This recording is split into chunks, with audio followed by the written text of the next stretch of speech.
আসসালামু আলাইকুম। আজকে চলে আসলাম বিকেলে বন্ধুদের সাথে আড্ডা দেওয়ার জন্য। গ্রামের বন্ধু মানে জানের চেয়েও প্রিয়। তো বিকেল টাইমে আসলে অনেক মজা করলাম।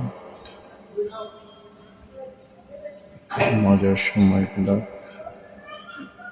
আস্তে আস্তে কেটে যাচ্ছে। বিকেল বেলাটা অনেক মজা ছিল, অনেক আনন্দের একটা সময় ছিল।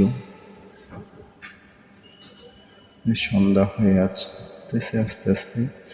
তো দেখতেই পাচ্ছেন অনেক বন্ধু একসাথে মিলে অনেক মজা করলাম। তো ভালোই লাগলো, আজকের দিনটা অনেক ভালো কেটেছে। আগামী দিনগুলো আরো ভালো কাটবে ইনশাআল্লাহ। সবাই দোয়া করবেন, সবাই ভালো থাকবেন। ধন্যবাদ সবাইকে। আসসালামু আলাইকুম ওয়া রাহমাতুল্লাহি ওয়া বারাকাতুহু।